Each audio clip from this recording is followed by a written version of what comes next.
Hey, it's Jose Galison. You're watching No Way Jose. You can find me on the No Way Jose YouTube channel. You can also find me on basically every major podcatcher and Odyssey as well. As always, well, actually, I say as always, but I've been really bad about plugging as of late. But that intro came from Justin Campbell. He does got a lot of production work for a lot of podcasts. So if you have a podcast, you're looking for someone to help you out, go to him at jcamp1521. Today, my guest is Tyler Janke. I believe it's spelled with a J. Of the Libertarian Podcast Review. As always, it's a live stream if you're watching it today, which is the 1st, February 1st, and it'll only be available the day of. Patrons will get it immediately, so my patrons will have access to this because I'll put it unlisted or private after, and then about a week later I'll put it on public. But for the lowest level for patrons is $2 if you want to do that. It's patreon.com/NoWayJose2020. The highest level is 20, and that's my sponsors. My sponsors are C.D. McRae of the Whiskey and Tea Podcast, which I see her in here right now. She's got a great podcast. She's got like 2 episodes out right now, and I can vouch for at least half of them was really awesome because it was mine. I have at SpaceCat2K is another sponsor of mine. You go follow him on Twitter. I've also had him on the show before. Jacob Winograd of the Daniel 3 podcast does a lot of great stuff for like biblical anarchy content if you want to check that out. And I have Liberty Down Under. I believe he has the Liberty Down Under podcast. I think he also is like a guest. He comes on Under the Gum Tree. I think Tyler Bill tell me he was on their show, I believe. But yeah, they cover a lot of stuff in Australia, so I know they have crazy shit going on in Australia. So if you want to have updates on that stuff, follow him. I believe the ad is at Liberty Down Under if you want to follow him on Twitter. But yeah, I do want to give you guys some updates. What's going on? Tower Power Hour, and then it's kind of my show. Gumtree of Liberty. CD McRae just helped me out. I don't know what the hell a Gumtree is, but I'm assuming some Aussie shit. I just should have dropped today. I just finished my live reading of An Agorist Primer. So the whole series, and it was a little long. I do like it. It's a little more evergreen content. I know the numbers aren't as good, but I think it'll stand the test of time, and I kind of enjoy doing the live reading. So I might start doing that more often. If that scares you off, I mean, whatever, let me know. I'll probably still do it anyways. If not, I mean, let me know content you'd like me to touch. I intend on touching on Conkin's work. I have coming on Thursday, I have Sal, and we're going to start doing a live reading of New Libertarian Manifesto. And then after that, I want to do Agorist Class Primer. And I don't really have any plans after that. That way I've covered all the Conkin's work. And I liked Agorist Primer. I had a paleo on because there's a lot of crossover paleos and Agorists. Obviously, with New Libertarian Manifesto, that's like a seminal work of Conkin, so it just makes sense to have another, one of the seminal Agorists of our time, or that most people know of when they think of Agorists, is probably Sal these days. So it'll be good to have him on. And I really would like to get Aaron on for Agorist Class Primer because, I mean, it's not Agorist Class Primer, but Agorist Class Theory, because, class theory, I mean, it's like a commie thing. And, that's kind of what Aaron's known for, is being like an anarcho-capitalist commie or whatever the hell he is. So it'd be kind of fun to cover that. So I'm kind of covering the different angles. What else I got? I got Tower Gang. We have coming on tomorrow, the 2nd. If you watch this when it's public, it'll have already come out and you go check it out later. But we have Gino Bisconti. I believe he has In Hot Water on Compound Media. He's a comedian. It's good stuff. Somebody said, where can I find a cum tree of communism? I believe that's one of the other many podcasts over there in Australia. For anyone who's wondering the Bert Kreischer thing, I'm assuming at this point his publicist probably sent him like Cole saying the N-word all the times he said it, just kind of some sort of super reel of that. So I mean, I wouldn't be surprised if that's not happening, because he did say he was going to do it and we haven't heard back from him. But as always, if you want to bug him on Twitter, who knows? You never know, it might work out. I don't know, he's a busy guy. Maybe he forgot about us. Who knows? Probably not came to him and was like, look at this. But yeah, as always, go check out TopLobsta, toplobsta.com. Use Jose at checkout for 10% off. He's grouped with all the Tower Gang homies, all the different shows, so we get kickbacks from that. Do want to let you guys know we're going to start. Tower Power is about to start advertising now. So I do want to thank you guys for that. We've got enough money to start doing that. Hopefully, we can consistently do that, because it seems to be the way to do it. We're going to start advertising on Chrissy Meyer. I don't remember, whatever. I know it's like a chick show, and I'm not to say that's a bad thing, but I don't know. It seems to be chicks for some reason like Tower Power Hour, so I don't know. I mean, I guess this seems to be a good audience to tap into. I know we're known for being women haters, but I guess women like that, so I don't know. We'll keep it going. If it doesn't work, then we'll find somewhere else to advertise. But I think it's a good place for us to be. We'll see how that goes. So let's go ahead and bring on Tyler and let's get into it. What's up, man? Hey, how you doing? I'm One of the good. best green room backstage. Thanks Yeah. for the coffee. Yeah. I've been enjoying it. So Yeah, that's why I was late. I had to get some coffee, and then the coffee got my head together, but then it also caused other things. So that's why I was running a little late for you guys. that's a CIBM, isn't it? Not be confused with a ICBM. I have No, no idea what that one. coffee-induced bowel movement. Oh, okay. And I know ICBM is some nerd shit. I believe. I don't know. I don't speak nerd speak. Intercontinental ballistic missile. Oh, I was thinking it was a. I don't, What was I thinking of? I'm thinking of some sort of like computer thing. Maybe that's something no, else. I don't I know. don't know. You're gonna Yeah. have to evidently spruce up your computer stuff for the El Popo. I don't know what you're Yeah. doing there. Scrum, I don't know. We'll touch on that. I feel like we'll touch that a little bit at the end, right? because that way I'm not hassling my audience too much of the smut. But it is going to go to a good cause. I mean, we'll touch on that more if you've listened to this whole episode. We'll go more into that. I don't want to go too much in the smut, but it will go to a good cause. It's going to go to help fund the medical bills for NCR neocon remover. His wife got shot. I made the joke that it was me, and I feel bad, but not bad enough to pay for it myself. So here's my contribution. Right. Yeah. You want to go ahead and introduce yourself? I know my audience probably mostly knows you, but I don't know everyone, so it's good to go ahead and drop your name Yeah, so they my know who name you are, what you're about. Tyler You, Janke, but yes. I'm okay. What you? I'm done with the last name trying to mispronounce or to pronounce it. My kids never get it right anyway either. It's Tyler. I'm the legal counsel for Tower Power Hour. I think that's what I'm going. People may think I'm really busy with that, but when you have Cole and people, the retards he goes after, no one's smart enough to be filing suits. So I'm not getting any lawsuits right now about that. I am an attorney. I have a podcast, Libertarian Podcast Review. I just review podcasts and clips, and that's kind of where I've. Oh, we're here to talk about the biking one. I don't know if you got your signals crossed up here. Oh, you want? I will go deep into cycling, and I know how much you love that. So yeah, sports. It's what you and I are going to talk about. Yeah. Sports. I played a lot of sports, but I don't like watching sports. Seems a bit of a surrogate activity. I'm just kidding. I mean, if you like watch sports, it's your thing.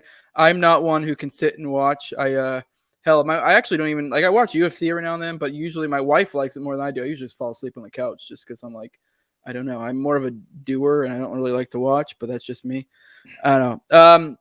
Yeah, I do want to touch on your show a little bit. I don't want to let that go because I do think, I do think it's a great idea. The show you got your Libertarian Podcast review. It might be a slow grind, but I do think as more people find it, it's a great resource. I'm a little bit biased because you do seem to have affinity for me, so my clips seem to get in there a lot. So but on the real though, I do think, especially where the joke is that everyone has a podcast, so it's like it's good to have. Between, I know you do your deep dives where you'll go into deep like certain people's podcasts and review them so people can get a good idea of what to fucking check out, and then on top of that you do the clip show, which I believe that was sort of my idea, maybe a mixture of both, I don't remember, but either way that's great because then people can find like the podcast of the week. I highly suggest people check it out because it's good stuff. It's a good way to, because hell, right now I was looking at my YouTube or whatever, and all my podcasts I have to watch, and I'm like, Jesus Christ, I can't even watch all this. Like, I don't even know what to do. You get to the point where you start like dropping shit. There's so much good content, so it's good to have something that's out there that's reviewing it for you. Now I bloviated you a little bit, so I don't know if you want to. No, that just keep going.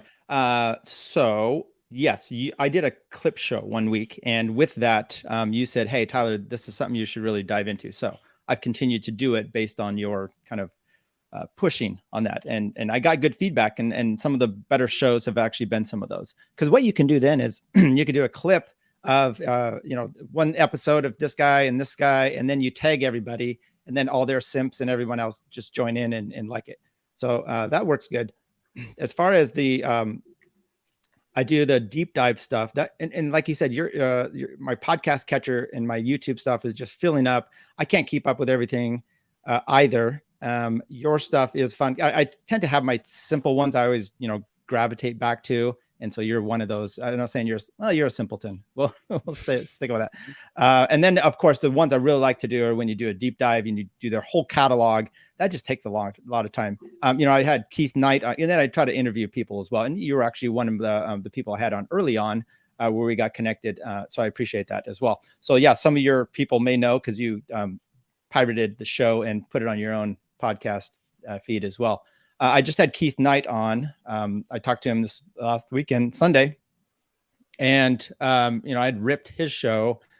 And I say ripped. My wife wasn't happy. Another friend, they said I was a little mean to him, but I was just talking about his kind of his, Keith is interesting guy. He's got on some of his early stuff, he's got a headset. He doesn't give a shit. And all of a sudden it comes on and it's kind of grainy. It's in and out. And then he's got a Michael Humer on the other side. And I'm like, how did Michael Humer decide that he was going to go on the show? But what's awesome about Keith is he starts off with a great question, and you can almost see the host or the guest in that sense. They're kind of like whatever. And then he's hitting them with some great things, and then they're into it. And my point was, ignore his quality of production and get to the actual stuff. So those are the kind of things I bring to the table. Yeah, and then you are objective, so there's that. I mean, if someone can't take that sort of critique, then it's kind of like I feel like that says something about them. But yeah, no, I you have been very objective. I would say it is kind of a trick because it is like I guess there's something too where you're like I might want to interview this person later, and if I'm too much of a critic, it may backfire. Yeah. But I do think it's good. You definitely are. I've seen a lot of them. You are very objective.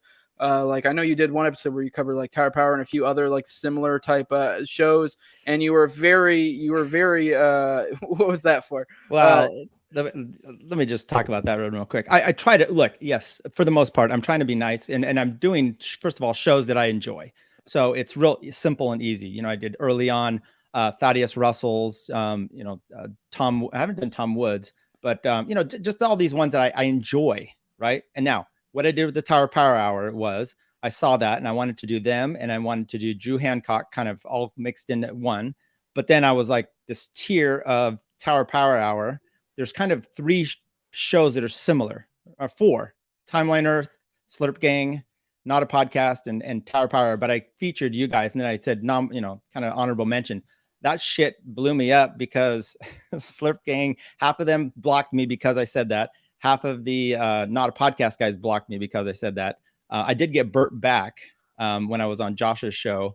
And El Popo and then Steppy, they were, but then Lee has blocked me, and then El Popo dropped me, and then he blocked me. And by the way, we can talk about the El Popo thing later. So my point is, I didn't mean to demean them, because then I did a review of Not a Podcast later on. It was just, hey, here's these guys. We'll get to them later. Right now I'm doing Tower Power Hour, and feelings were hurt, I guess. Yeah, which I don't get. I mean, we're like in the similar vein, but we're also very different. Like our brands of humor are all very different. So I don't know. I felt like the backlash you got from that was kind of gay.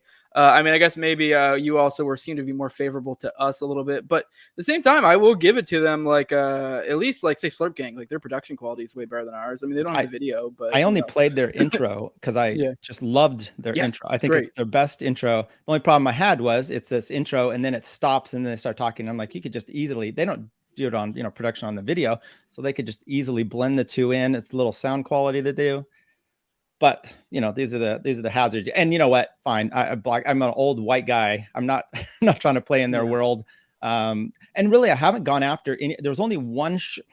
There's a few. There was one show I did kind of go harsh on, and it was when Dave, Pete Quinones, and Popular Liberty Andrew were all together, and they had like a little mini debate. And I could not handle Andrew's on screen presence. And so my point is, you had a messaging problem with the LP. And this guy's, you're trying to make some changes. This is not a guy you want to try to be messaging. You just watch him visually, sound-wise, everything. So I did a 5-minute clip of him just spurging out. And I started that to begin with. Now, if you listen to it, I think I was actually, I didn't like rip his ideas. And there's a lot of open dialogue that you can have. But, subsequently, go figure, he blocked me online. Oh, really? I like Pops. I mean, but you did kind of. Well, I'll tell you why he did. Harsh, but okay. So this is what I tweeted at him. He was going off about his stuff. I'm just not a fan of his thing, but I'm open to it. Okay. So I started this thing off. I had some dialogue with Pete, and he was kind of nipping at the side because Pete was doing all the work against me, which is fine. Pete's mutual, and I like Pete. And then I quote tweeted Andrew, and I just basically said, Andrew wants you to be a part of the GOP. I said, someone who's been there for 30 years, I said, it feels like the GOP is your mom. She's a whore. Okay. She's been sleeping with every two dictator around the world, and Andrew is the son complaining that you're not being respectful to his mom. I'm like, I've been there, I've done it, have it. You can go stay with your whore mom all you want. And so that would block me. But I mean, to be fair, I would say I do remember that actually, and you know what, I actually. I mean, maybe I probably want to block for that, but I don't blame him either because I don't either. I don't have a problem with blocking. I know. Yeah. I like when it comes to blocking, like I mean, there's some people I'll block just because they annoy me or whatever. But for the most part, I generally am just looking for bad faith actors or people who are just like. And to be fair, that one rides the line. I'm not gonna lie because. But then again, maybe you haven't followed him as much. I know his intent isn't to take over the GOP; it's to use aspects of it. And I mean, I have my critiques or whatever, but I get where he's coming from. And this is a typical critique a lot of people give, like Tho or like Popular Liberty, is that they're like shit like that. And it's like those are all fair critiques, but it would only be fair if they're advocating for taking over the GOP. They're just trying to use aspects of it to be able to do like localism, which I mean, whatever. Okay. I mean, maybe there's some critiques there, but I've been involved in that for years on end. They just had a tweet the other day because I could still kind of view some of their stuff. And it was something like, oh, what has the Libertarian Party done for freedom? And I'm like, so what's the GOP driving the speed limit idea, right? The Malice says, what have they been doing? And I'm not saying either one is working, but maybe, I don't know. It just feels like I've been there, done that. I've tried that. I'm just not interested. It doesn't mean that it's not good. Maybe he and his mom will work things out and she'll stop whoring herself out. I don't think so. Maybe that's a bad critique on my side. I think if you've just been, beat up by a party so much, I'm just not interested. But it's like, did you ever have friends that sold like some tiered, Amway or something? And they're like, hey, you're going to make all this money and, come and join me now before it blows up. And you're like, no, but when you make all that millions, then you come and talk to me. So I'm kind of like that with them. I'm sorry, but when it works, I'll say mea culpa and I'll come with you. Yeah, I mean, I don't know. I don't really. I mean, everyone knows I'm the agorist guy, so it's not even like I'm not even really choosing a side. I actually tend to be a little bit more favorable in like the post-libertarians or the paleos. I actually see a little bit more, but I'm still don't really. I see more promise there, but I also I'm kind of like you're both wrong, but I think maybe they're a little less wrong. I personally, I could totally be wrong too. I'm just, I could be wrong too. I say this all the time. I'm not. I mean, and this was something I talked about with Dave when we did the Rothbard episode, and like that's one thing Rothbard talked about on NWJ State is he's kind of like he said near the end, kind of the closing statements. I don't remember exactly how I put it, but it's kind of like his idea was kind of like when it comes to like praxis is we kind of don't know, and I do think that's something that all of us should be cognizant of is that like, hey, we could all be wrong when it comes to praxis. There is like we're all used to as like libertarians or anarchists or whatever of having these coherent like straightforward arguments of like very zeros and ones. There's no in between. Like no cops are the bad guys. The end and or whatever. Like pick your thing or like say when it comes to monetary theory, economics, you can break it down to like all sorts of like borderline sciences. But when it comes to like praxis, you really are kind of like you're getting into a very social sciencey type area where it's like I don't know. I mean, we're kind of just what works. Who knows? It's really. I don't know, being too. I mean, I think I'm right, but also I know you think you're right. I know the Pops thinks they're right, but we also none of us really have this super like you can't really. I mean, how do I put this? There's not some like mathematical formula I can present to you to be like this is why I'm right. You know what I mean? Like, but that's their theory. So his is a mathematical calculation in a sense to get there. Now, I don't necessarily think that he's wrong.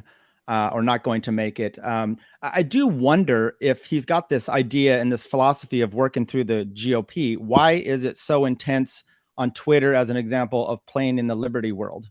Why is he not out talking to my parents and other ones that are in the GOP? It's fomenting his life on liberty Twitter. And I'm like, I don't know. The messaging is, once again, it seems to be problematic. I may have a little chip on my shoulder with him. I mean, I'll be honest. I really like Pops a lot. So just to be full fronted, but I also like you. I like all these people. Like me. There's good people on all sides. And by the way, Andy in the chat said GOP has been instrumental in proliferation of gun rights. I don't say that that's wrong. There's some maybe once again, it might be pushing back against him. I don't know about, maybe he's joking, but Yeah, I don't know. you can pick some things.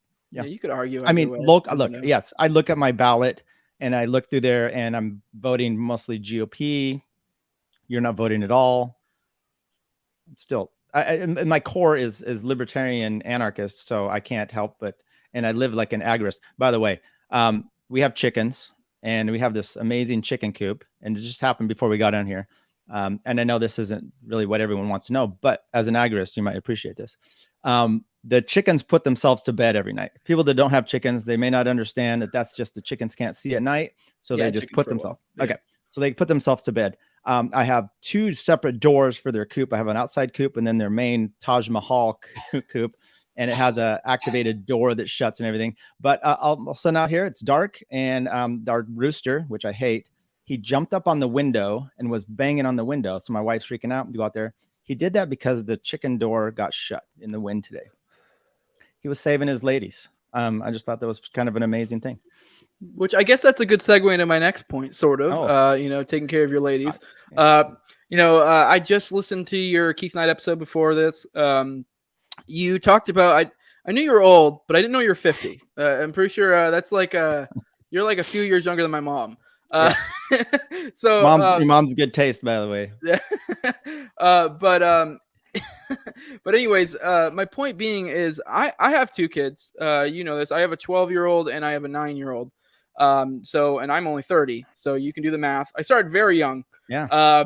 But you clearly, I mean, I don't know the exact math on how old your kids are. I'm assuming you started a little bit later, probably late 20s, if I had to guess. 26. 26. Okay, well, a little bit later than I thought. Well, speaking of kids, I don't know if you can hear that cough in the background. That's my kid. She wanted to sleep in my bed, so I was like, whatever, she can sleep in their bed. I don't know. They have been a little bit, but I'm not an idiot that's going to go bring them to the doctor over a little sniffle because that's dumb. They're fine, but they have like a low grade fever.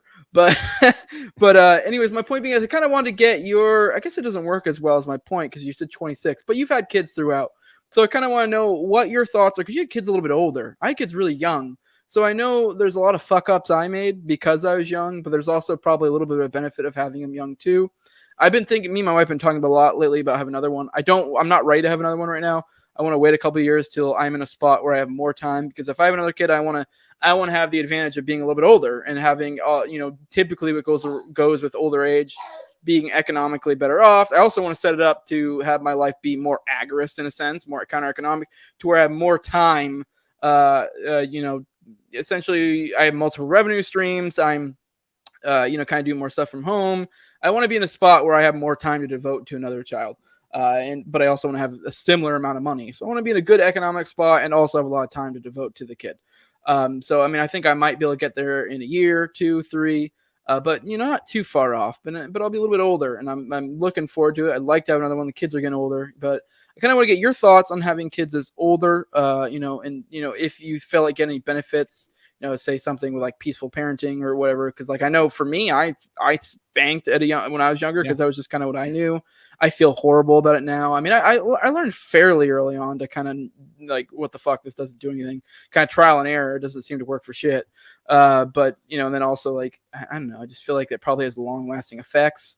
So, my second kid, I was a little bit better on, and I'm not saying the second kid's better, but you can notice some things. Like, I think that might have been a little bit better not to spank, and I can kind of see the benefits from that one. So I guess I want to get your thoughts on that as being father, especially like being a little bit older. I don't know if you had this, if that your age in any way helped you in that regard. I'm a little curious. I thought you might have been a little bit older than 26. So my question. No.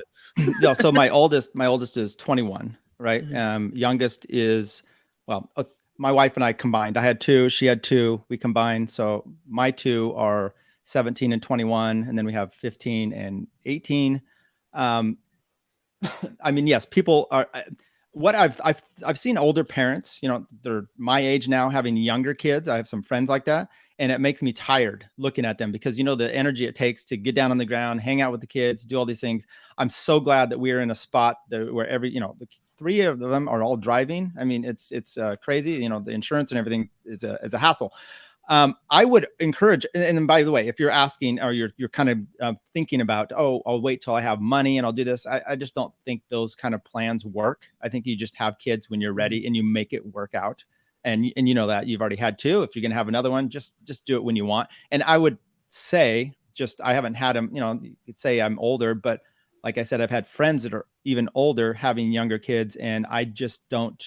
And I see a problem with sometimes with that when they're older too. It seems like, I don't know why the connection, but sometimes the older parents seem to have some sort of a coddling thing with the children that I just am not a fan of. I mean, my kids are, No, I'm an asshole. Yeah. And my kids are just one of my daughters was just talking, and people can like this or not, but she's in college and she's like, "Oh, mom, I'm going to get a nose ring." And my mom and my wife says to her, "Okay, but you have some siblings that may ridicule you for that." She didn't get a nose ring because of that. And, that's pretty harsh in our family. We're pretty, I don't know, not mean, but, keep each other in check. So another question or issue for you, if you're going to think about this, would be the age difference between your kids now and then having another one. Yeah, put them to work. Actually, yes. They could be utilized as, daycare or what have you. Child labor. Yeah. I don't know. Being a parent, I was just thinking about this actually today. It's funny you say it. Best part of my life is having my wife and my 4 kids. I actually adore my wife. She's the best thing I've ever had. And I love my kids. When COVID first hit, everything was shut down. Kids weren't hanging out with their friends or whatever. And we took this little long weekend trip, got an Airbnb and just went and hung out. It was the best time because my kids are fun. They're witty, they're smart. And I finally forced them to hang out with me. So good times. Yeah, no, it's funny you brought that up. It kind of reminded me of something like I know I was still active duty military whenever the lockdowns or whatever happened. So I got a lot more time off work. And so like it was great being home a lot more often. And like I guess that kind of reoriented me to be more even want to get out because it's like I want to have more of this.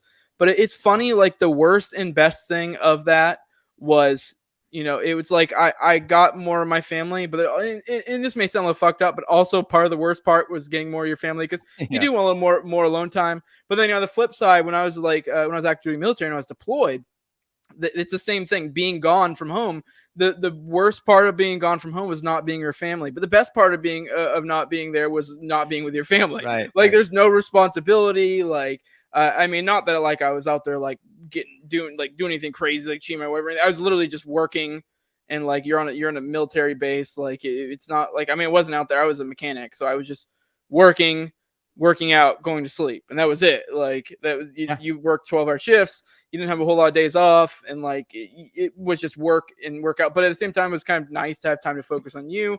But it was like the worst thing being away from the family for that long. So it's kind of funny. I do want to point out real quick. I think someone said in there that I still spank. Now I don't know if you I don't know if I spoke wrong or something. No, I don't spank at all. I don't spank. I go ahead. I was just I'll talk about that. Actually, that's interesting. You had mentioned something similar to me, which I went on David Brady. You've been on there as well, and he did ask me kind of about that situation. And I'm not Road to Providence. Providence. Thank you. Yes. I spanked my kids ish. My mom and dad definitely. I don't remember my dad doing that so much, but he was a big guy, so he just looked at you and you're a little scared. But I did that, and I regret that. So, if you were having another child, you would probably do things differently. And I would bet you're not going to be like that parent that's old, first having kids, and they're kind of in a different way in their life because you've had two other children. So you have that third one. You know how the more kids you have, the less likely you are to take them to the hospital. You just matter of fact, I have 2 older sisters. And I cut my finger off when I was 1 year old. Now, my parents did take me to the hospital, but my mom was like, this, unless your finger's cut off, that's their standard. We're not really doing these kind of things. You get more and more leeway as it goes out there. I don't spank now because my kids would hit me back. And I do regret that. And I didn't even really know about that process. And the rage that would come through me, I remember at the time, and how your reaction are, it's just, it's regrettable. Luckily my kids are pretty good and can take a right cross. Yeah. Rogue popped in with a super chat with his weird European money. I don't know what I got out of that. It could be $100. That could be about $350. I don't know. A big age gap between them is a good idea if you want them to fight less too, less work for the parents, not having to solve the squabbles all the time. I mean, I don't know about you. My kids are 9 and 12, so this weird, I guess you could say transformative time in their life where they're kind of transitioning from being they're both girls, so being both little girls to kind of, so if anything, they're almost at an annoying bickering phase in them. And so if anything, that's actually something we've said to them because they want another kid. And I'm like, I don't know right now, because as much as you guys bicker, I don't know if I'd want to have another kid to feed off that energy. But I don't know. If you will say want them this. to fight less, I don't know, maybe it would make them fight less. I don't know. Well, when there's a bigger age difference, you're not going to have a teenager, physically fighting with a 2-year-old, right? Yeah. But when they're just a few years apart, our kids scramble. We meshed these two together. I had boy is the oldest, and then the girl, and then there was a girl and a boy, and the two boys fought, but they are like, but everyone's like buddies now because they're somewhat close in age, and that is fun, right? When you finally get past all this crap, you can just enjoy yourself as long as one of them's not a criminal or something.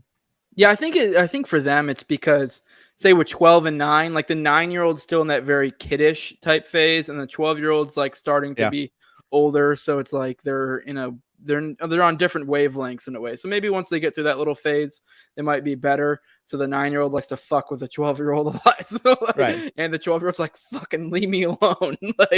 And I don't know. Maybe once they get through that, I think it will be nice for them to get along. I don't know. What is your method of because at some point you can't be spanking them, right? It doesn't work anymore regardless. So what is really loud. So what is your method at this point? I don't know. It really depends. I mean, unfortunately, I hate it, but they both have phones. Like my wife, God, the kids fucking keeps coughing. But my wife gave them phones. I'm not a fan of that, but that's a good thing to pull. But I don't know. Sometimes you just gotta let them fucking rage out and be like, you're kind of being a dick. I don't know. It really depends on the situation. It's hard to say. I mean, there's not a whole lot you can do. I mean, I did really, as they were younger, trying to make a point of like trying to talk reason to them. And I don't know, maybe that'll ring through. The 12-year-old's pretty good about that, but I don't know. At that age, I don't fucking know. There's no. You're not making a book, simple. No. Like Jose's Guide to Parenting. No, I don't know. You kind of play it by ear. It depends on the situation. I mean, most of the time, I just try to be like, I don't know, deal with your mother. No one wants to hear me because I don't know how do I put this. When they try to argue with me, they just look really dumb real quick. So, right. I'm less sympathetic, whereas their mother is, and I'm just like, well, let me explain to you how you're wrong. So they're not a fan of that. I had some parenting issues because I had a divorced, so split family, and then when I got remarried, my wife, her ex wasn't in the picture. I mean, he's a deadbeat. So we had her kids full time, and then my two had to split, and my ex is fine. We get along, but there's still the kids have some stress with that, and there's still different parenting techniques that kind of go on there. And you talk about reasoning. Our oldest, I mean, he's very analytical, and I would sometimes you can't always reason with kids because they will understand that you have to be a hypocrite at sometimes to be a good parent. Will you do this? Okay, well, that's me. But they want everything fair. So I don't know what I'm home free at this point. Jose, have a child and let it ride. I don't know. I do want to wait till I'm in a better spot because there is definitely economic, but I get there is to some extent it will never be perfect, but I want to be a little bit better before I'm there. All right, I want to move into a little bit. I said this to you in the chat. I got Keith to do my Hasness episode of an Anarchist Handbook because for those who aren't aware, I've been doing an episode for every one of the chapters of the Anarchist Handbook, trying to find people who represent the ideas the best way they possibly can. I got Keith for that one, and I don't want to say I would. You would, if I had known you a little bit better that time, I probably would have been apt to pick you because you are a lawyer. I'm sure this would have been right up your alley. But I mean, I'm not at all complaining about Keith. No one get that about it. Keith was great for that episode. Keith is great. I just didn't know you as well at that time. I would have probably maybe gotten him to do like the Tannehill's episode or something instead because I think he would have done well with that one. And then I think it would have been a good one for you. But point being, I really wanted to get kind of your thoughts on that, and I do have some questions that I kind of want to get your thoughts on that more apply to you. Or I know there was like one point I brought up that he didn't really seem to be as interested in that I thought it was kind of an interesting part that I drew out of it, and I'll get your thought on it. But I can also see if you have any thoughts on that episode, anything stuck out to you. because I mean, this is like very much up your alley. You know, dealing with the law or whatever, and you know, being an anarchist lawyer, it's kind of interesting, you know, to get your insights. So I guess if you had any takeaways from that, if you have anything, if you had any like, I guess, I mean, I'm just repeating myself, but I'll let you go. Having Keith on was phenomenal. I mean, Yeah. Keith is great. You know, just having him on and talking to him, the guy can just roll and he knows everything. So, and I even, you know, I was sorry to Keith Knight's stand here a little bit, as Andy's saying in the chat. 5. It blows my mind every time. Right. And he's drug free for 3 or 4 years. I'm like, shit, you've lived it all. He's super smart and he knows what he's talking about. And so I'm like, you know, what are you doing with your life? And you're going, you know, educating. He's like, no, I've been kicked out of college 3 times. And I don't know. So good guy. Okay. So what did I get from that? First of all, glad you had him on. Not a problem. A little pissed off. No, I'm not. I'm okay. Hasness, which is a unique, for an attorney, because you look at it and the breakdown he does 3 little sections in the beginning. It's like 3 scenarios that you would have if you were a first year law student or second year or third year, and 2 different types of thinking. So it drew me back. You're in criminal law. And I remember my teacher at the time saying, right wingers are a little bit more pro police and the left wingers are all the sympathetic to the other side. So they tend to take those 2 sides when they're arguing a thing, because you get a fact pattern as for your test. And it's, Jose broken and his murder or whatever. And so I'm going to put him away and they're going to try to make him innocent or whatever. But that's what Hasness was really pointing out, is that you can have the 2 sides of the law and that you can both argue from a good faith basis about the law on 2 different sides. It also makes you realize where the whole crap of this is, that we're not, as I think what was the quote he had, we're a nation of laws, not people, or we're a nation of people. Oh no, whatever it is right there. Yeah. So, and he dispels that quite nicely. So what I took from there is my understanding or my journey through law school, and then breaking that out for what I do now, which is I'm a family law attorney. And what I have to do all the time is I'm on one side of the case for one time, and then I'm on the other side, and I have to always think about what the other side is going to argue for our client or against us, so that I can run both sides, because you always have to be prepared in that. And that's really what Hasness was talking about. To me, that's the biggest takeaway I took from that. But Keith did a better job. All right, I do want to know, you being an anarchist lawyer, do you find yourself being more, I put quote unquote deceptive in my notes with the law? Because I know I feel like if I was a lawyer, now I'm sure there are instances where you'd be like, I know that the key takeaway from Hasness is that you can kind of make the law be whatever you want. But the idea is that it's kind of like tailored to your beliefs, that you're like, this is what I think. But me as an anarchist, if I'm like, I guess actually it still applies there, because you are being like, well, this motherfucker didn't do anything wrong, so he shouldn't get in trouble. But I guess part of you would know that, like, well, per the law, sort of. I mean, have you found yourself to be able to be, I guess, deceptive may not be the right word, but to be able to work with it to get it to do what you want it to do, essentially? And I guess that's kind of, as a lawyer, kind of what you're doing. But I guess it's kind of one of those things where it's like, I don't even know if all lawyers are really doing that intentionally.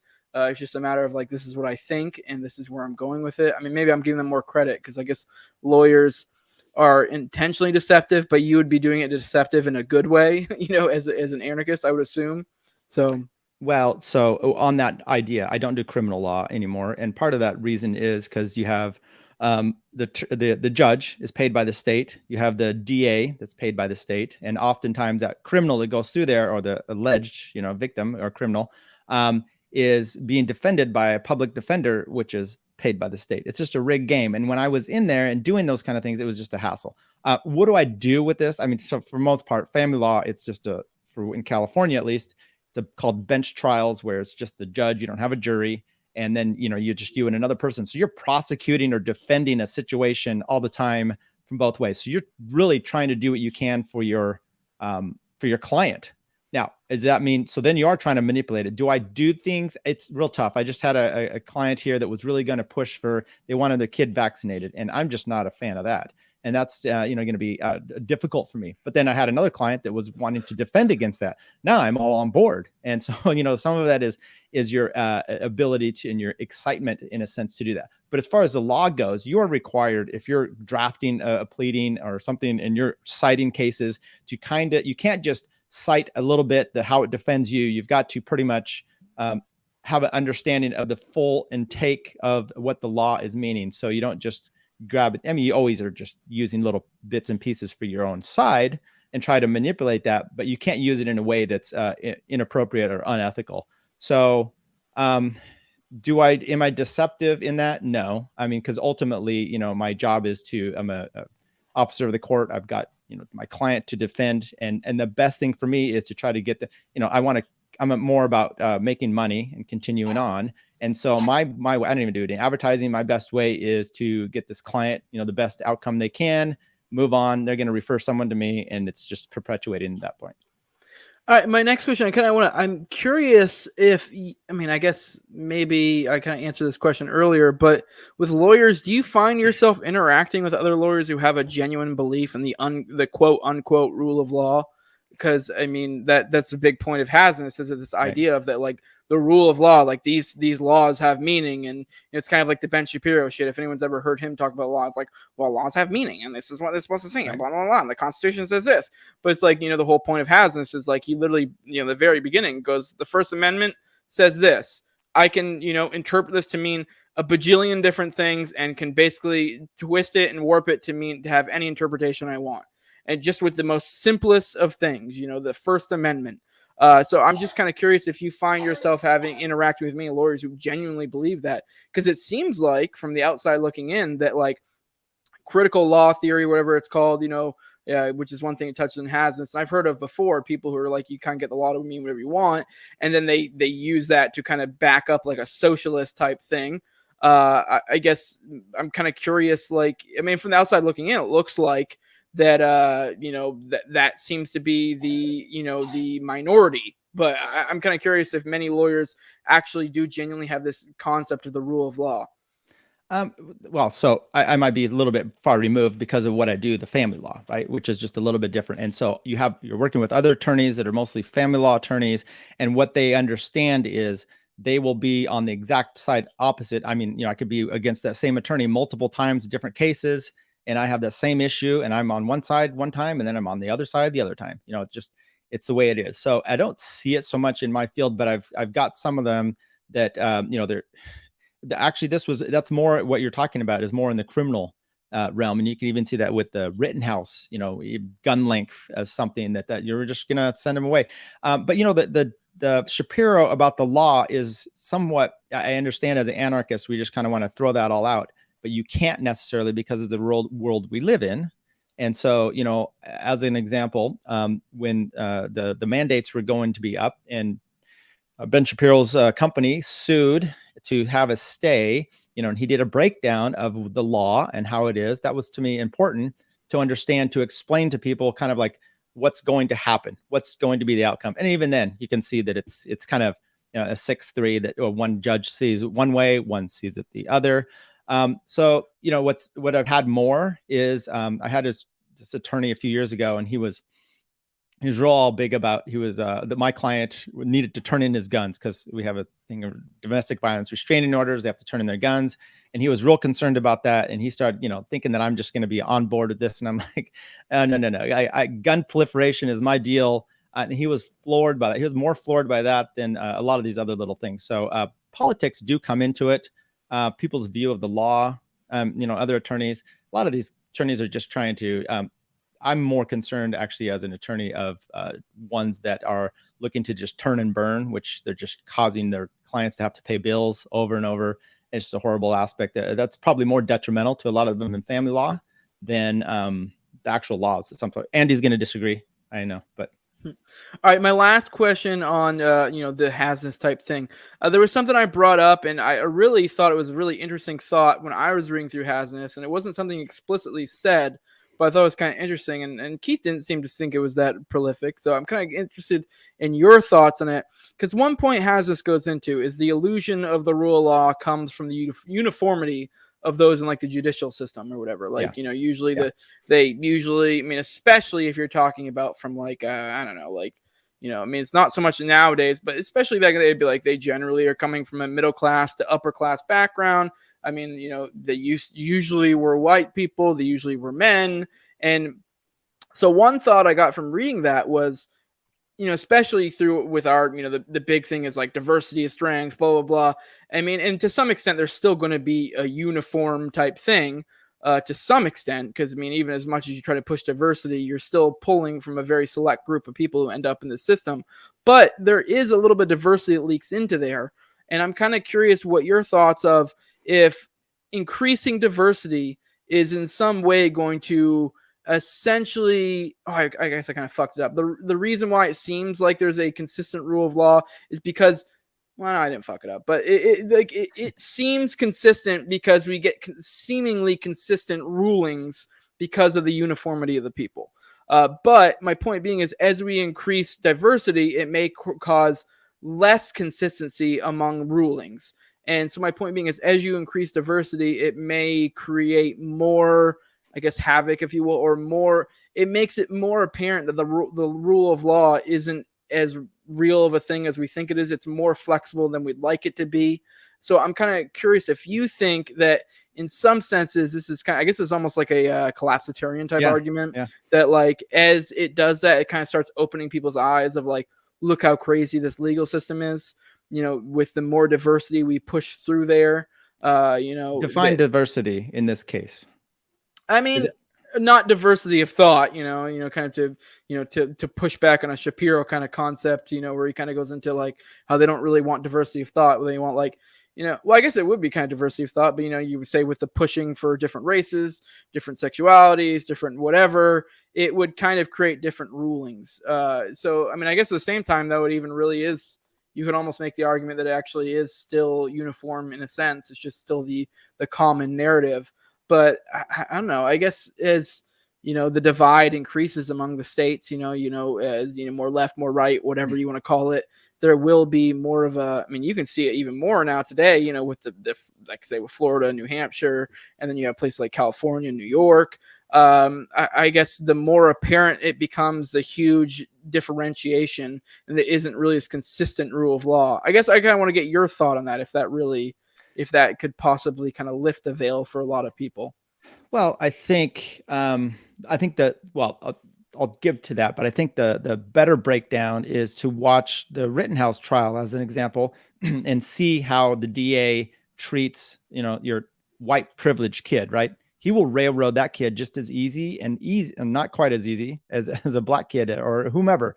And that happens out there all the time. Now, do you want to have the collapse happen while you're trying to, and what I mean by this is, so you've got case law, which establishes a lot of, it's kind of the common law that you would have, but it establishes rulings and rules as we go along. Now in California, we have a lot of statutes. The legislature creates a bunch of rules and statutes that you have to then adhere to. And that's actually the bulk of what we have.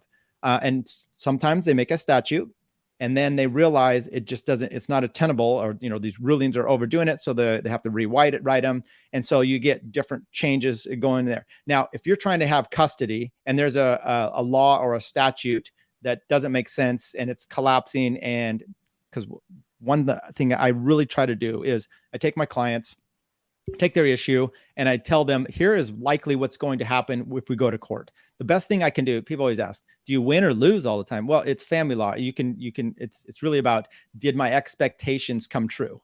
That's the best thing I have for my clients. We go into court. I'm telling them, here's, you sit down, you're going to have this happen. The judge is going to say this, the bailiff's going to do this, and everything is happening as I laid it out. They're coming away from that going, oh, this guy knows what he's talking about. He's been there before. And then the ruling comes out similar as well. So for me, the best I can do is that. Now, which that means is I can only predict that if I think the judge is going to rule in a certain way. If you start having this collapse, and now I'm defending Andy, we're going to court, he wants custody, and this judge decides to just go way off the rails from what I'm telling him to do, and it's going to be, now that's really detrimental to him or to whomever it is. So they may not like that collapse. So it depends on how I see this, and do I see a diversity happening? I'm already I'm in one of the courthouses where it's like 8-10 judges. So it depends on which one you get. They're going to have different ways that they rule. Not everything is just an accounting problem that you may have.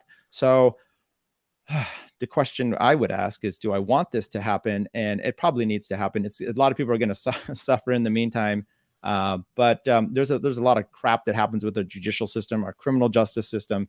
And I think the best thing that really happened for us is you can see the like, again, the Rittenhouse, where you can see the mistreatment and the ease of the DAs to get there. Did I answer any of that? I don't know if I. Yeah. So was that the one that you said Keith wasn't quite sure on? Well, I thought it was an interesting insight, and then maybe he didn't seem to think it was as much. No, I think it's a fascinating insight, and it can have great, just like the collapse of our society can be great when you come out of it. But if you have to be in the meat grinder as it's happening, that can be really tough. Yeah, it's a mixed bag for sure. Yeah. I mean, and I always try to, I guess people accuse me of being collapsitarian sometimes, but I don't really look at it that way. I think it's more about recognizing what's happening and adapting to what's going on. And with a collapse, there comes a rebuild of some sort. So it's a matter of just, reading the signs and moving where things go. Because people see collapse as just the end of the world. And it's like, no, just as a rebuilding of a new one as well. But if you hang on to the old, it's going to be bad for you. Let me ask this. So you're a collapsitarian. I get it. I not necessarily, but okay. You don't panic about it happening, right? Mm-hmm. You maybe are pro in a sense, or I mean, I guess it depends. I guess for me personally, on my end, it's more of like I wouldn't want a collapse to happen tomorrow. I don't think I'm prepared. Okay. Because I was wondering if maybe your attitude is because of your preparedness or not. No, I think that's a lot of people, right? Either they're so in the shitter, they're like, yeah, just bring it on, or they're so prepared, they're like, yeah, bring it on. And then there's that vast amount in the middle that's either unsure, or they just haven't ever put their lives in order, or someone's always taking care of them, daddy, government, or whomever. So they just can't imagine a world where they're not, taken care of. COVID happens and they just get free money. Yeah. No, I mean, I hesitate to call myself collapsitarian because it's not like I'm begging for a collapse or I want to collapse. Like if a collapse happened tomorrow, I'd probably, I don't necessarily say I'd be fucked, but like I'd be definitely a lot less fucked than other people because I feel like I've seen a little bit of writing on the wall, so I'd be a little bit more prepared than most, but not as prepared as I'd like to be. But I do think it's one of those things of just like reading the signs of the times and adapting and setting yourself up to be ready and in a situation to prosper, because there are a lot of people who prosper in those type of situations. So I mean, if you put yourself in that situation to prosper, you'll be all right. It's kind of the idea of having a recession proof job or whatever. Like for example, a lot of people know I know it's kind of goofy, but I breed hairless cats. It's Sphinx, and we really enjoy it. We like it. And the way I see it is we kind of cater, like the people who buy those are typically middle class to upper middle class to even upper class clientele, which are usually people that in a collapse of sorts are probably going to be okay, because most people who have money and assets and stuff, they're still going to be in a place where they can buy luxury items like that. It's usually the middle to lower class that are probably going to be fucked. So I'm not saying we'd be like perfect in a collapse, and then we have other stuff going on too. So I don't know. It's just a matter of moving. And this is very much an agorism thing, putting yourself in counter economics, putting yourself in a spot where you're not so tied up in the state as much as possible. Because that's the big thing. If you're tied up in a collapsing thing, you're going to be fucked. But let me just go back on the law real quick. I don't know how much time you really have here. No, you're good. Okay. We can keep going. Okay, cool. So, and because I see Isaiah puts here about, laws matter, or, and I have to almost remind myself, okay, anarchy doesn't mean there's no laws. And I do want that. Common law was established for a reason. You don't, Walter E. Williams, I don't know if you know, he is a great black economist. Yeah. He used to go, sub in for Rush Limbaugh, and he would say things like, you don't get to play poker without the rules, right? If I just have rules and I get to change them automatically during the game, a living, breathing constitution or rule game, shit's going to go off the rails, and it will. So we can collapse these rules, or you can understand, you're talking about the diversity of a judge that's, changing or not reading the law the same way. Well, we see that with the Supreme Court already. Those laws do matter, and they do matter for a polite society, just like guns would be in there. But we have to, it's got to be, you have to know what you're getting into, just like I said, my expectations for my clients. It just means that a lot of the laws that we may have right now are bullshit, and that we should, scrap them. That's kind of what I would look for. I would love a stripped down system of law, much like a stripped down system of government and whatnot. But it doesn't mean that there's not consistency with that. Yeah, and one of the points too in the Hasness essay was that it's not even that there's an issue with law, or that there's even an issue that the rule of law is nonsense. The issue is the monopoly on it, because the idea is you can have different areas that have different sets of laws that work differently for them, and you kind of create a free market of laws essentially. The areas that have a shitty system of laws probably aren't going to do some well, and the areas that do are probably going to do better. And even then there might be areas that, both are doing well, but have different sets of laws because they're adapted to their people that live in that area or whatever. So like, for example, the situation I used in the Keith Knight one is kind of joking. I poked a little fun at like Archie. You could have your brand of libertarians that have like Archie's set of views that, think racism's a breaking of the NAP and whatever, as long as their own little area, and they're in their own area of their own little stupid laws, whatever. I don't give a fuck. Like, if that works for them, cool. I don't give a. And if you want to choose to live in that area where we block up people for saying the N-word, I mean, whatever. I mean, I don't agree with it, but like if you want to move a town over to where you can, where you want to drop the hard R, that's your thing. Whatever, like it's more the idea of having a monopoly on the law. And by the way, I think Isaiah didn't mean to say that. He said something about having a typo, but it did bring up a good opportunity to kind of touch on that point. Yeah. So, I when he said that, I think he was kind of making a joke there, but or he was correcting it. But I think he made me think about that, so I didn't want to just be flippant to myself. Yeah. All right. Well, let's get into the bullshit now. That wasn't the bullshit. The bullshit. And I guess I'll give a little introduction for people who don't know. For my audience who doesn't really pay attention to the nonsense, which good for you. You probably shouldn't. This is nonsense. I didn't even. Okay. All right. First off, we have my buddy Waste Main, or Andy at Waste_Main MANE. There's a beef between me and Pulpo, which I'll be honest, I don't even really have a beef with Pulpo. He just started being a cunt and I blocked him because he was being annoying. And I always liked his hijinks. It was kind of funny. I mean, it wasn't as funny as some people think, but I enjoyed it occasionally. But then he started coming after me, and clearly had some, he was coming off as a hater. So I blocked him. I didn't really care. It really wasn't this a huge thing. He seemed to think I have a beef. He has a beef with me. It conveniently happened after I came after his buddy Pete, which I won't go into that too much. I'm sure that'll probably come up in the thing with in the thing. And then Andy decided that he wanted to have a thing of us go at it kind of deal on his channel. And I initially was like, no, this is dumb. Like, I don't want to engage. This is dumb. Like, I have nothing to gain from this. And then and they're kind of like, wow, what would it take you to do it? And I said, I think I sent his post, like kind of half jokingly, because I mean, sometimes I do things for the reaction. Said, I never do things for the reaction, right? I said, $200 worth of patrons, like patrons per month. Like, and obviously I knew I wasn't gonna get that. The idea was I knew immediately. People were like, oh, you're a fucking grifter. And I'm like, okay, like, in which one I think the grifter thing is fucking retarded. Like, yes. Like, if you're accusing me of grifter, like, yeah, I'm trying to make money. No shit. I'm trying to make money. I'm trying to get good guests. I'm trying to have a good show. Like, I mean, to be fair, we were talking in the chat today that I've been doing a lot of live readings, unless I'm making as good numbers, but I enjoy them more. So I've been doing them more. So I'm probably not a very good grifter in that regard. But either way, I was doing it just because I knew people would show their ass and kind of just like draw them out to look like idiots. Because, whatever, I like doing that. I like, kind of doing things for the response just for fun. But anyways, and then he kind of, I guess he found out a bunch of people actually kind of were like talking about having enough money to do it. And then he mentioned neocon remover, which I didn't realize. I assumed because he had raised a bunch of money that the medical bills about handled. Neocon remover is a great follow on Twitter, and he's a funny guy. And a while back, his wife, I don't know the story. I don't think he really gave a full story, but somehow his wife got shot at the range or some shit.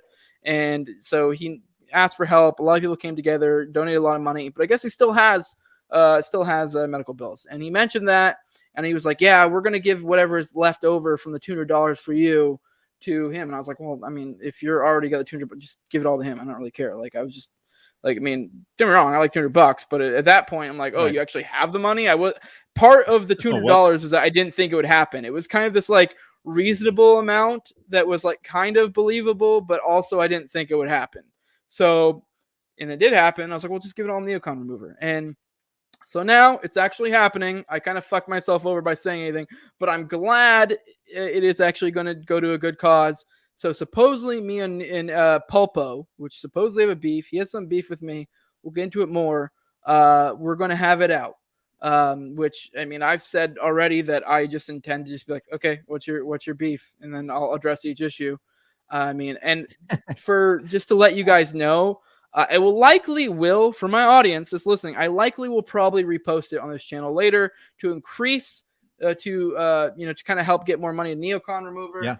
God, my fucking cat. But jumped up here.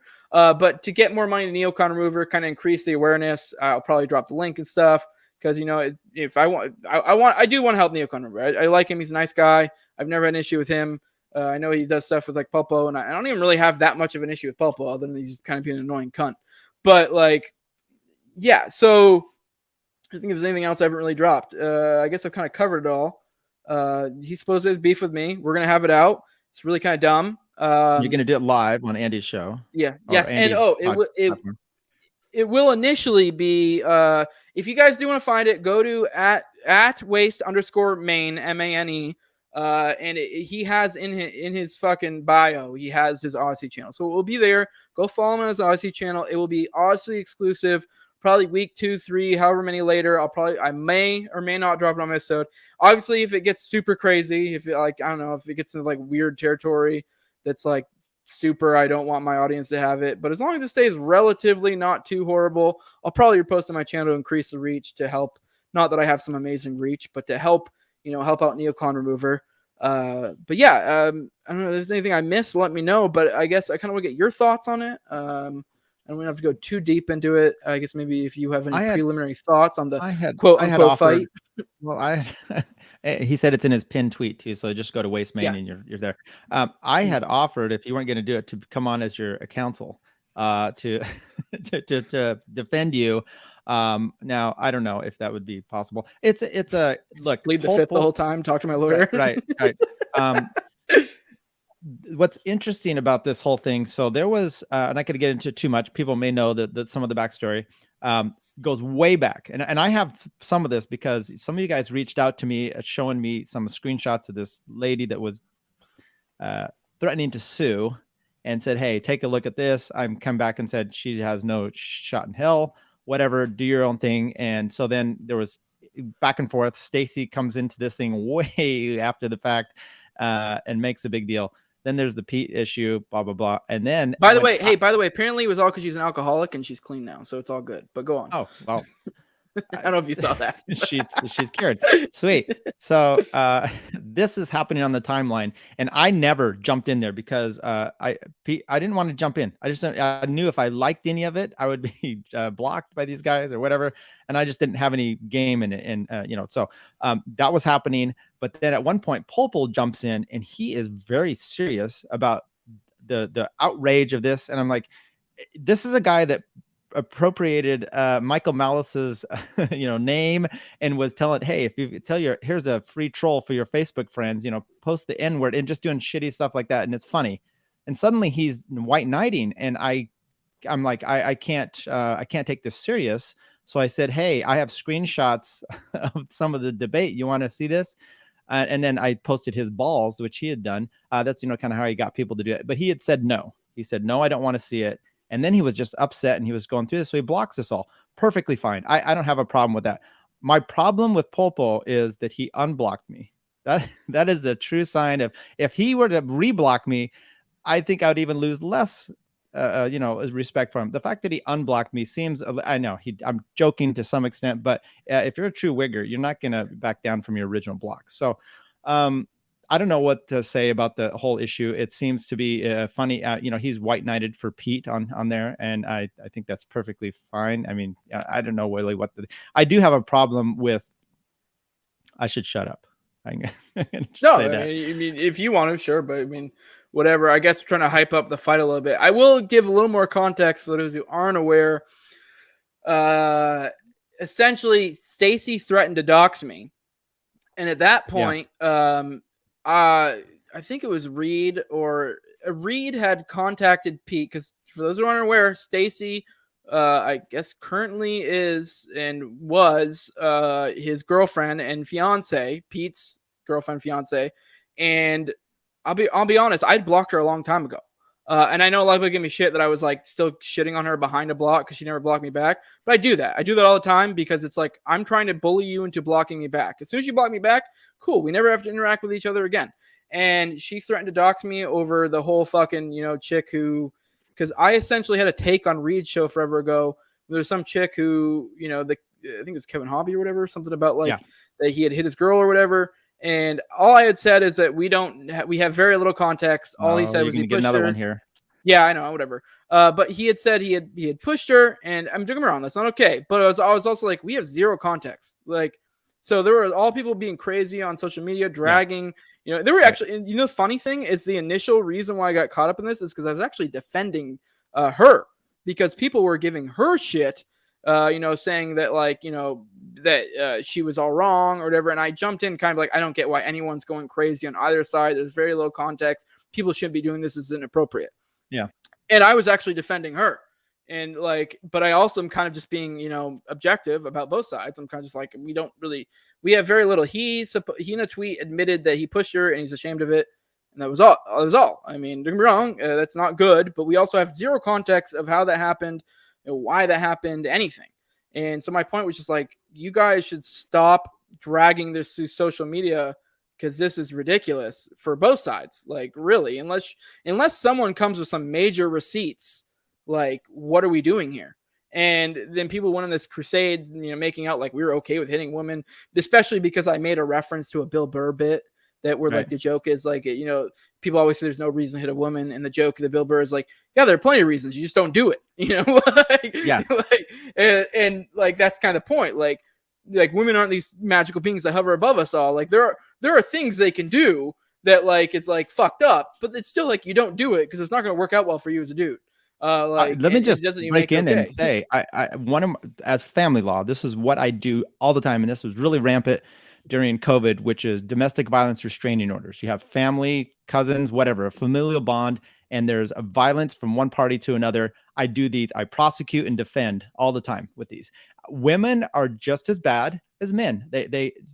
Men just don't report it as much. So if it finally gets to that spot, I've seen horrific things that happen, and by both sides. So, when I saw this thing online and her doing this thing, my first reaction is, going on Twitter is not the outlet you need. You need to go, delete your account, go get some help, file a restraining order, or shut the fuck up. I don't know. Or drop major receipts.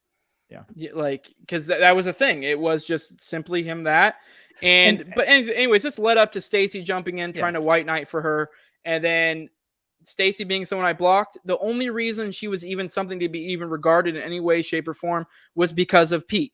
And someone had already contacted Reed had contacted Pete behind the scenes, like, hey, what's going on with this? And he ignored him, just never replied.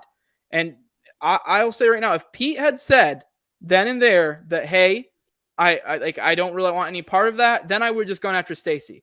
But we all know if I had dragged the fuck out of Stacy, that Pete would have probably came in and tried to cause some shit. So I went right straight to the source, the only issue.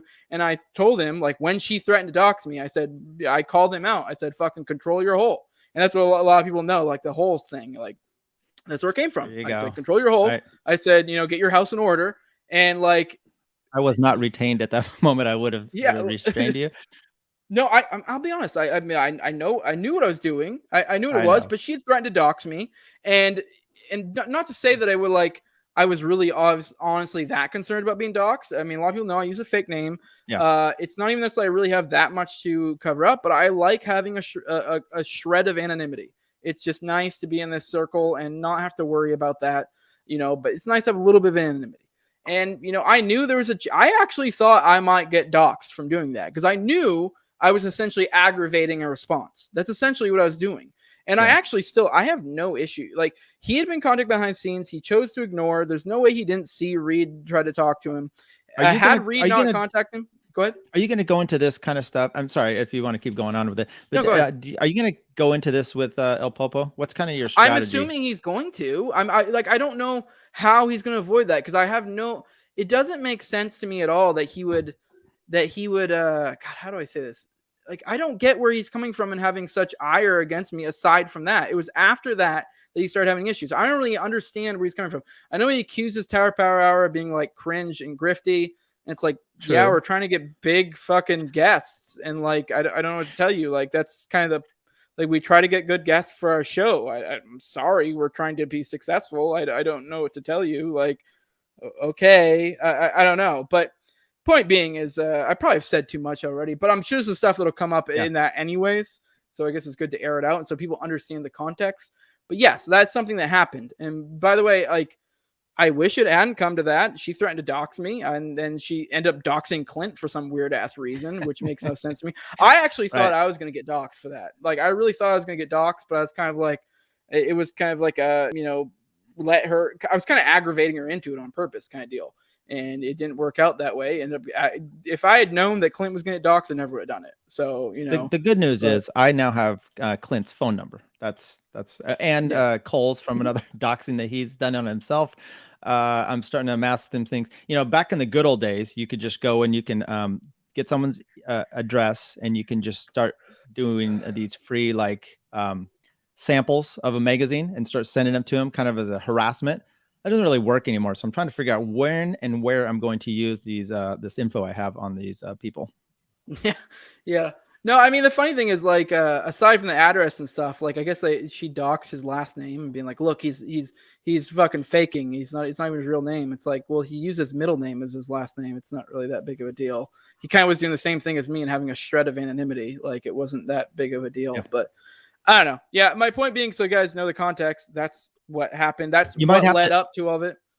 As Magoo says here, you might need to establish that at the start of your, maybe Andy needs to give a breakdown of kind of where this came from. As I imagine he's the debate moderator. Yeah. Well, that's my point. Is I don't even really get, like, it was just after that he started coming at me.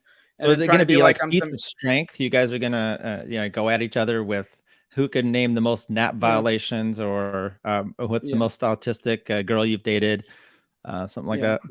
Well, I know he makes fun of me for like being short, which is like, I make jokes about me short all the time. I'm like 5'5", 5'6"-ish. Is that something you've been working on though?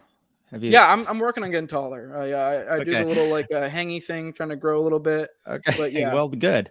Stretch yourself out. That's important. It's not much you can do. So I might get to 5'7". I'm not a fan. 5'7" is like acceptable, 5'7" is acceptable height, Sure. I'm 6 foot, so I would say maybe not. But in your defense, I'm not a big fan of people like, look at me. Okay. I'm hair's going back. I've got it spiked up because that's the only thing I really got going for me. I've gained about 20 pounds since my bike accident in July. Things aren't looking good. But what I'm not going to do then, unless I'm a model, is rip on people online for their looks or what have you. Yeah. Right. It's fun and it's easy to do. Sometimes you see their profile pic and you make fun of it. But for me, like if a fat person is saying we should have a vax mandate as an example, I'm just like, you've had 2 years to get healthy. Shut the fuck up. This is not happening. You've had enough time to get healthy. Stop it. I'll do that kind of stuff. But I don't know why he goes after you. Because I've looked at these people that, online, and they're nothing I would be dating. Yeah. Which, by the way, I know Pulpo accuses me of being like an internet tough guy, and like I've actually said in the group chat a few times that like, for one, I didn't come at Pulpo. Like, it wasn't like I called out Pulpo. I actually like Pulpo's not someone I necessarily want to fight. I've heard he apparently has trained a lot of MMA, so I actually think I'd probably lose a fight against Pulpo. I'm not even lying. Like, I think it wouldn't be like a thrashing, but like I'd probably lose. Like, because I mean, he has probably done more training. I've done a little bit of training myself. I'd say I probably have 30 to 50 pounds on Pulpo if I had to guess, but I'm a little bit of a thick boy, like not in a fat way, but like I've lifted a lot of heavy lifting in my life, so I'm kind of thicker, but I'm also short. He probably has like a big reach on me. He's done a lot of training, so I'd probably have a hard time even landing shit on him. I think I'd probably have a tiny advantage on the ground, but either way, it's silly. This whole like we're gonna fight thing, it's silly. It is, because you're not going to. Like, Look, I actually, you two have the best laughs on the Liberty-ish area podcast.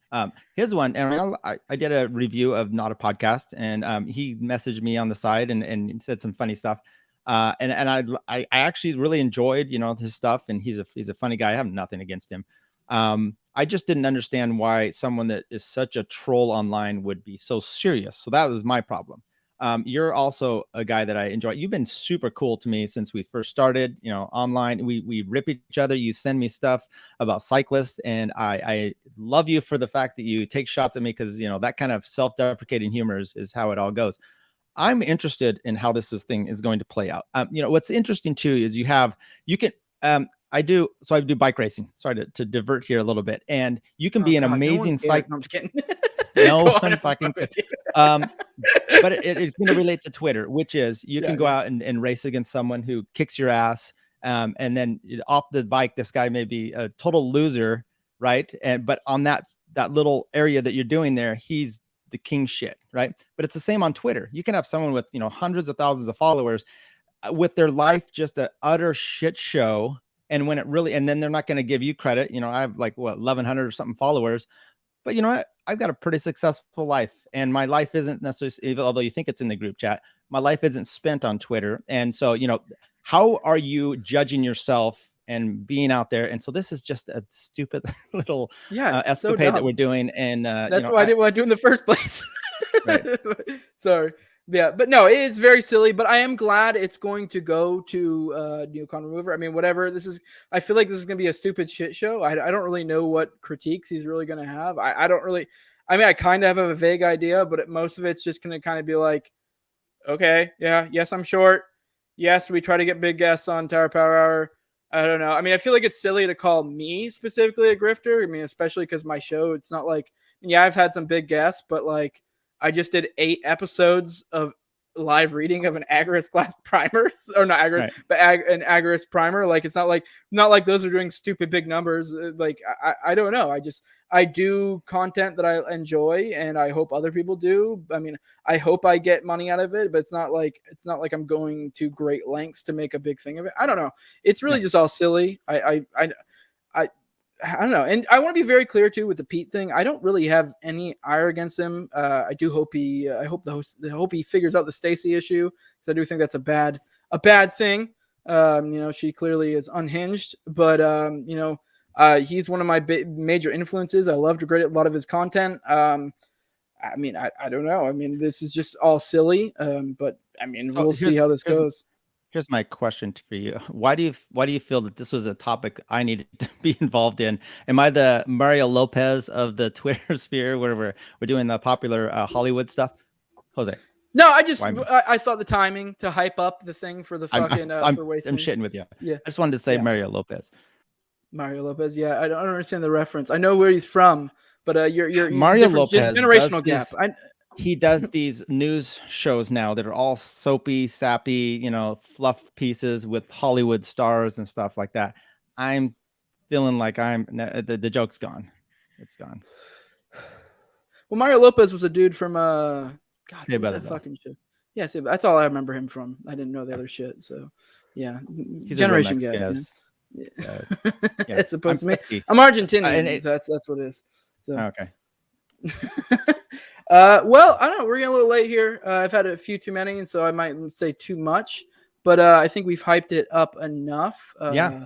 But yeah, I don't know. I mean, definitely go check it out, I guess. I mean, it's like this double-edged sword. Like, I really didn't want to do this. Like, but at the same time, I'm glad it's going somewhere good. So, and I also think it's going to be a complete shit show. So I hesitate whether I will put it on my channel or not. But because I will say, in your defense, likely get nasty.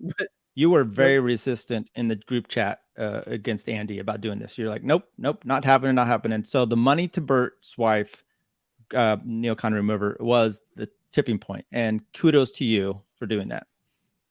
Yeah, I mean, it was pretty fucked up once he was already like, yep, we already have basically a few $100s ready. I'm like, oh, okay, well, fuck.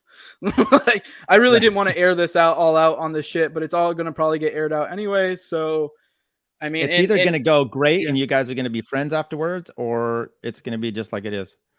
Oh, I doubt it. We'll be friends after. And you know what? I don't even necessarily consider myself an enemy. He seems to have more of a chip on his shoulder than I do. Like I said, all I did was block him because he's being annoying, and he just kept going. And like whatever, here we are. Like he seems to have a big issue with me. I don't know. Whatever. That's why I said like really the way I'm gonna approach this is kind of like, well, all right, let's lay out your issues and I'll address them one by one. So you know. Well, I will say, Jose, you've never blocked me. You've been a stand-up man for me, so I'm pulling for you.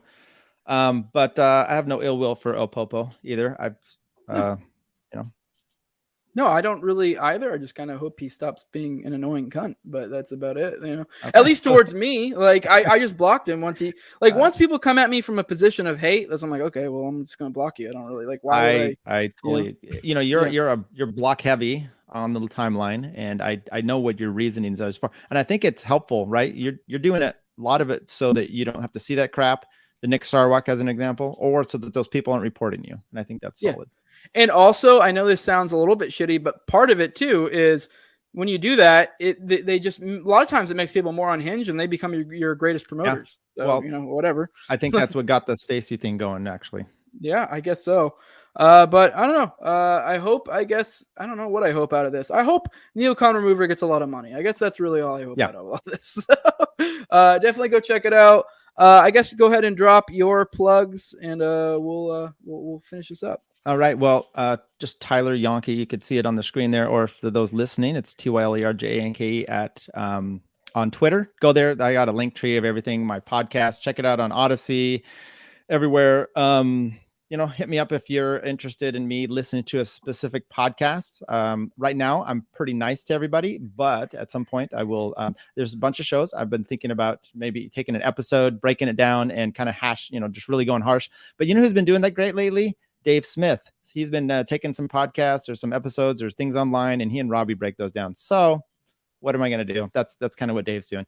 Tyler, and that's me. And find me out there. Follow me on Twitter, and that's all I've got.